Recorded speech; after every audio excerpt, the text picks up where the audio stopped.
इबेमचागीदा नुपा अनी तुंगथा मांगथा संगलकपा असि ज़हराना उरे मसक खंगी नुपा अनी असिना मागी रोमदा खुदोंबी थिंदुना नोई वा मरोंदी ताबा पोट नत्तरे वाखलदी सिदगी उख्रिबा इंखोल असि मखोइगिनी हाइबा ओइना उइ अदुमक नत्रबसु आदा मी अमा संदालिबसे हाइबगी मओंग ओइना लौरबसु याय अनी अदु यिंगथोरई मखुत पाइरिबा साजै अदु ताखरे हाइबा मा खंखिदे हेक ओनसलकपा ngamde ngamdana onsilaktuना yengkibadadi ani adu ukidare mangol yaukhra male sajai lamduna phuri san aduna sumsa saduna naksilakpada zehra da thenga daure makhut haidarakpada san adugi mareng banda tare zehra di korau hanbana phaba dauna leire san adugi mamaina haibada yetlomda haibana sangi yet thangbada tongba haing tanai oida hairakpana zehra gi masada tongba haingda mapai thokle sangi puknokka zehra gi fane khoiga aduga thengna khare sangi mayang lenda zehra makhut yetna nale oina mapi te thoki mana nale basi sanni haibasi zehra matamadu khangde sanni haiba khangkidare sanna sisu mata amani amir gi sangom bandhan puba ngamdraba fajakraba desi sanbini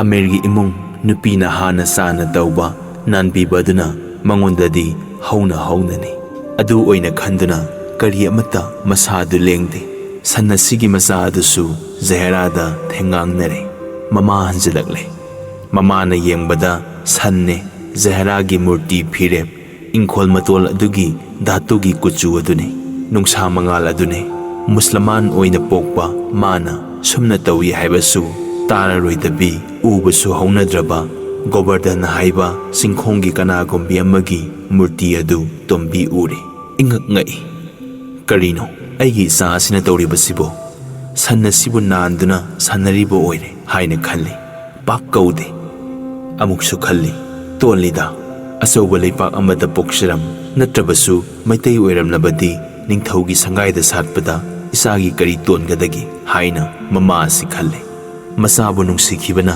mamitta mapi tare mama magna uba wakhal dawa matam asimaktada ngahak adum oire adugi mamangdagi zehra di leirabani mana ingkhol matonda leibase phana kuire mapi matum jantharai asi hek teithoktuna mikup khuding mamanglomda yengi san adu makhutna nanba itok tokte nanbi baduda san adusu ileng-lengde phana kuire ngasigi masagi matawaduda ngasai masana pamba mithai zat ama leirabani masada bizagi haibagi mamana kaurai talunuda chajasanu haina kawi zehra di mamana kaubadudi manada sangadaba matam thoktre hanna su yengde ani ohmla kauri saura boire aigi sa se haiduna tombina zehra gi manakta lai mama sanglakpa khangde mamana manakta leptuna nangbu kaidorubagene haiduna makhal ama ni ngangba zehra sukum khumde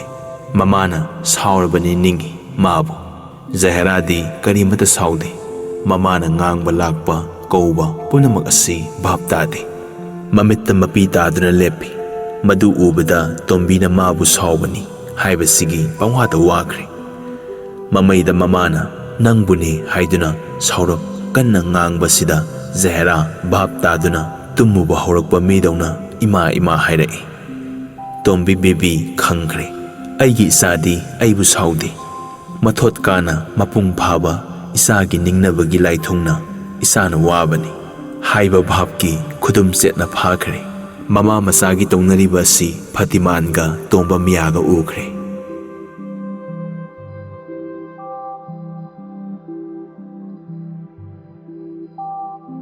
Sudamani kari haigadabano ngasigi numidang waya sidi yamna nungsiba haibadi yade pukning asi marang ba matawi sanna hamengna leirak masin lampak macha paktak sentak tauba leipan manak asina singbada sanggu phana ama ani soina asumna sari amirasi magi ingkhol asoba sigi maikai mata saba madagi hauna sum kuina yengduna sathorei. Zehra mama masa san adugi manaktagi mayumlomda sangkiba sumang maton hek yaubada Amir asi ngasai san adugi mapa adu yawi leipan wangma leiraklomda. Manai aduga wari saduna noktuna khudombi thinduna noi amasung lepi. San adudi Amir adugi thawai oina sanabani. Amir adu Zehra gi ingkhol mamang thangba phawriba domda changlai. Sandugi mapada ngahak wari sare phana kuire wari adu.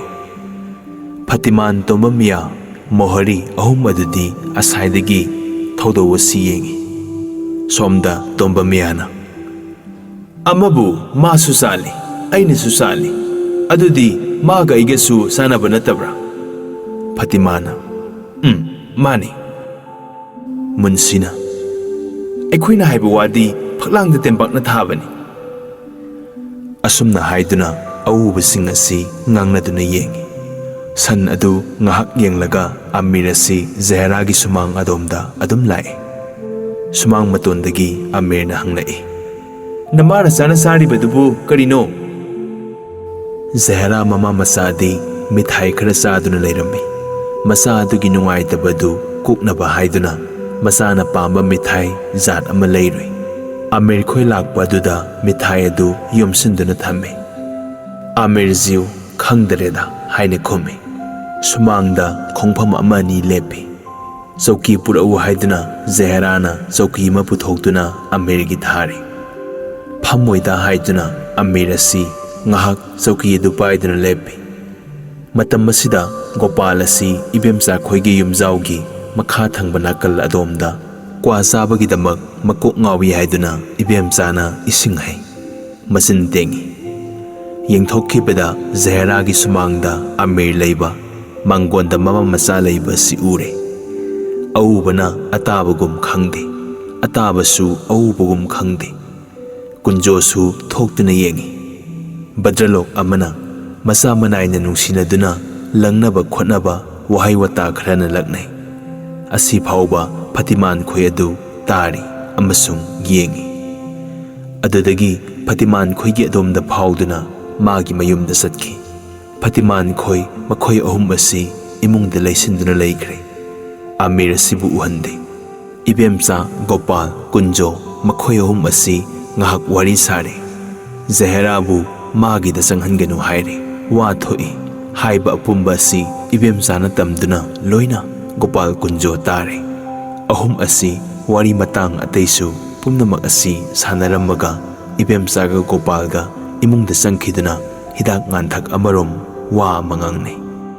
Oiramba yai haina ningi wafam adu sini aduni adani haidana haibamakti Kunjo tadare. Imungdagi anina thorakpada thindare. Ibungo lenglasi ibema aikhoi chatlage. Tadama ibungo yobiro hainaduna Gopal Kunjo thorakle.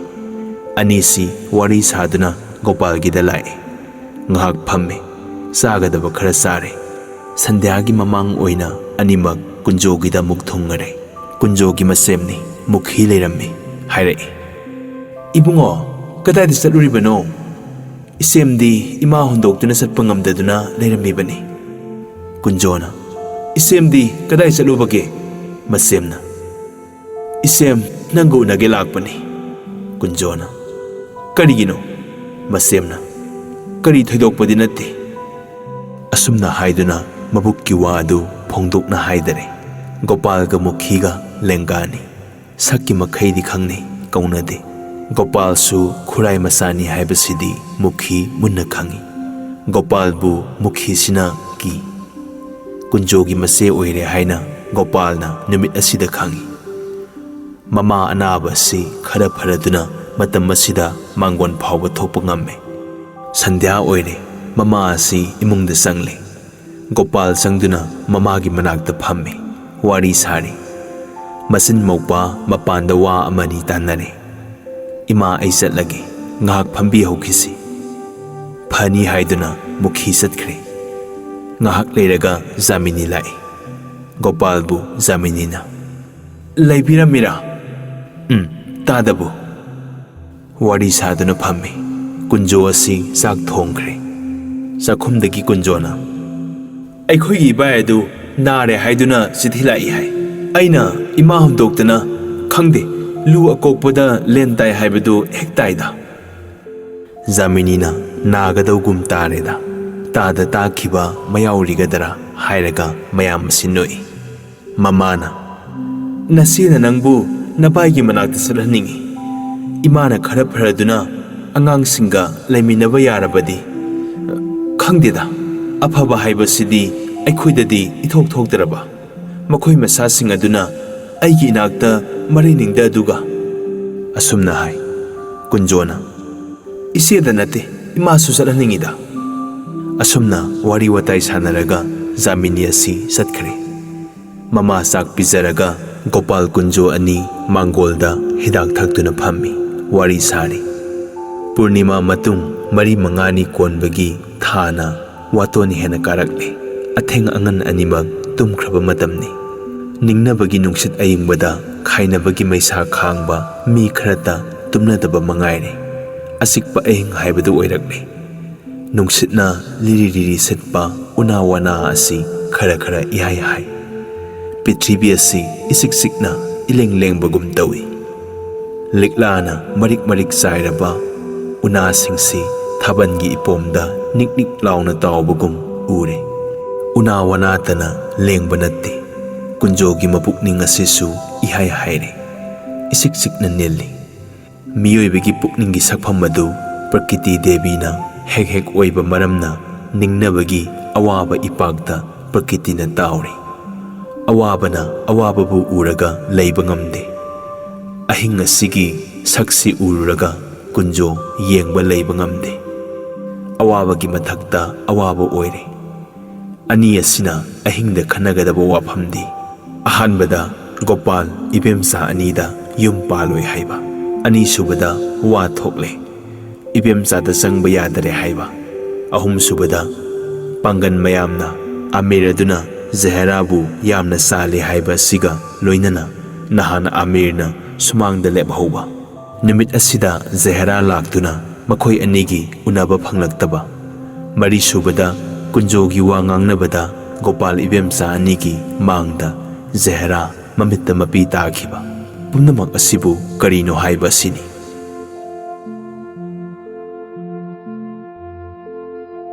ꯈꯟꯅꯔꯤꯕ ꯑꯁꯤꯗ ꯏꯕꯦꯝꯆꯥꯅ ꯊꯕꯛ ꯑꯁꯤꯗ ꯄꯨꯛꯅꯤꯡ ꯆꯪꯗꯔꯦ ꯍꯥꯏꯕꯁꯤꯃꯁꯨ ꯑꯅꯤꯅ ꯎꯔꯦ꯫ ꯖꯍꯦꯔꯥꯒꯨꯝꯕꯤ ꯅꯨꯄꯤ ꯃꯆꯥ ꯑꯃꯗ ꯒꯣꯄꯥꯜ ꯀꯨꯟꯖꯣꯅ ꯄꯨꯟꯁꯤꯁꯤꯃꯒꯤ ꯆꯠꯅꯒꯗꯕ ꯋꯥꯕꯨ ꯉꯥꯡꯅꯕ ꯍꯥꯏꯕ, ꯑꯗꯨꯕꯨ ꯊꯕꯛ ꯄꯥꯡꯊꯣꯛꯄ ꯃꯄꯥ ꯑꯣꯏꯗꯦ꯫ ꯊꯕꯛ ꯄꯥꯡꯕ ꯄꯥꯡꯗꯕꯗꯤ ꯊꯝꯈꯣ, ꯃꯨꯁꯂꯃꯥꯟ ꯅꯨꯄꯤꯕꯨ ꯍꯤꯟꯗꯨꯅ ꯍꯤꯟꯗꯨ ꯑꯣꯏꯅ ꯊꯨꯡꯅꯕ ꯍꯥꯏꯕꯁꯤꯃꯁꯨ ꯑꯣꯏꯕ ꯌꯥꯗꯦ꯫ ꯀꯨꯟꯖꯣꯗꯤ ꯃꯆꯦ ꯃꯨꯈꯤ ꯀꯧꯕꯒ ꯑꯅꯤꯇ ꯄꯣꯛꯏ꯫ ꯃꯃꯥꯗꯣ ꯑꯍꯜ ꯑꯣꯏꯔꯦ, ꯑꯗꯨꯒꯤ ꯃꯊꯛꯇ ꯁꯣꯜꯂꯦ, ꯅꯥꯔꯤ꯫ ꯃꯆꯦ ꯃꯁꯤꯁꯨ ꯂꯥꯏꯔꯕꯅ ꯈꯝ ꯊꯦꯡꯏ꯫ ꯑꯁꯤ ꯐꯥꯎꯕ ꯈꯟꯅꯔꯦ꯫ ꯑꯉꯥꯡ ꯑꯁꯤ ꯂꯝ ꯃꯤꯍꯟꯕ ꯌꯥꯕ ꯑꯉꯥꯡ ꯅꯠꯇꯔꯦ꯫ ꯑꯗꯨꯗꯤ ꯖꯍꯦꯔꯥꯕꯨ ꯅꯤꯡꯉꯤꯕ ꯑꯁꯤꯗꯤ ꯇꯣꯛꯀꯗ꯭ꯔꯥ ꯍꯥꯏꯕꯗ ꯆꯠꯇꯕꯗꯤ ꯌꯥꯏ, ꯂꯝꯕꯤ ꯑꯗꯨ ꯃꯥꯡꯕꯗꯤ ꯌꯥꯗꯦ꯫ ꯀꯨꯟꯖꯣꯅ ꯖꯍꯦꯔꯥꯕꯨ ꯅꯤꯡꯕꯗꯨ ꯑꯁꯨꯝ ꯑꯁꯨꯝ ꯇꯥꯝꯈꯤꯕꯁꯨ ꯌꯥꯏ꯫ ꯍꯧꯖꯤꯛ ꯖꯍꯦꯔꯥ ꯑꯁꯤꯅ ꯀꯨꯟꯖꯣꯕꯨ ꯅꯤꯡꯕꯔꯥ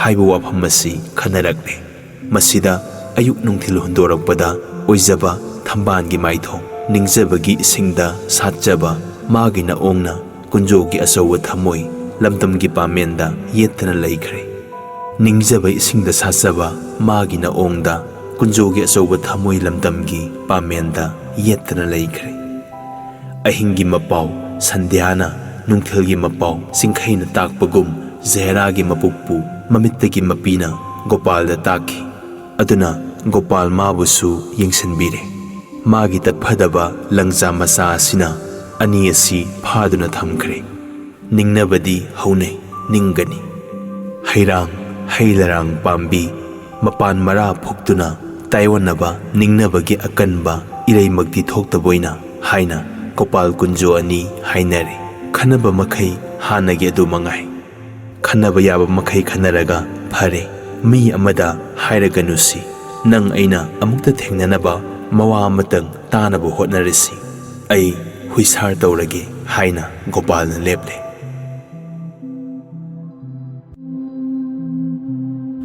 Tomba miya Phatiman ani hek ngamjaba makhai dauduna Zehrabu mamabu munsida hulle kolup asida amuk maitei dharma pame kapherni thamba tinaba haunade hek ngamba makhai honaduna thuna tanthokpadana aphabani haina mi khutingda wari dauduna mi khomba haukhare amaromda amuk Amir nupi angangda Zehra sibu Amirna khitang luna tongmankhre Zehrana dabu hairabadi phare phare phatre phatre yamna kaiba laklagani haina wahaigi amot amot palai khongakta saiselle Amirgi angauba pukninggi mafam khuding amot pa chonghalle Zehra gi amambu oina sumatlaba sak aduna adum manghankhiduna kolup adugi amamba pukning adubu adum ahoinana mamhankhare amamba domda tomba miya Phatiman anina sumna putharakle laikai asi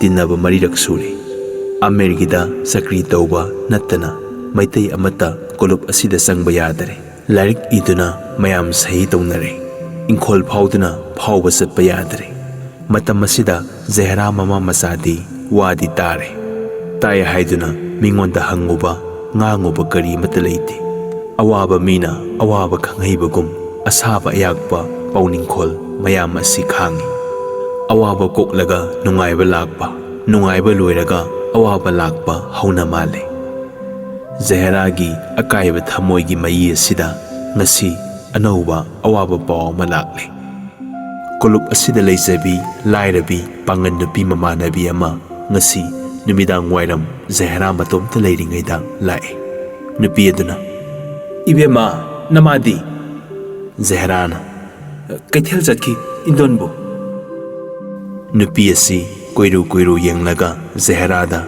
lolapna hairei yengoi bema haiduknabadi yade mamanga siwaida leibani Gopal kobani pa amana nangbu amukta unage haiduna ngairakpasi matam koide ising kon yunglibasida leirami nangbu ising sokpo thorokpada thengnarabadi haina ngaibani hai marol ataisu yamna hayu haibasu yade kaidongaino amukta unasi thora uhai wa asi tamlaga nangna hekta khangani mi anisuna taba yade pauthang haiba yaba wa natte maga nangada hainagadaba wani haine nang kaidongaino horela thoklaga tanjamata imada hayu asumna hairami Zehra asi wakhal tausinaduna kanano hairibasibo kana oirigadage pawa sitabada indri apumbadi nongdongi singdabu ngaijaba nonggowi kobo usekna athapa nonggi mapai ubada pukning langbagum punang langi amaromda leikok leikai adugi ithin puraba isengi masak oiraba pauningkhol adumani asina sentharakpada isenda yungba singnangna dogum nauraba masadu lepangamde ihai haire hoi mai haiba are pangangna batawdare Zehra na su haidare nupi aduna su madu tansalamdare nupi adu satkare nupi aduna Gopalda laikai aduda taunariba Zehra gi mathakta haibiriba mai asidi tamkhare Zehra unabagi wasu tame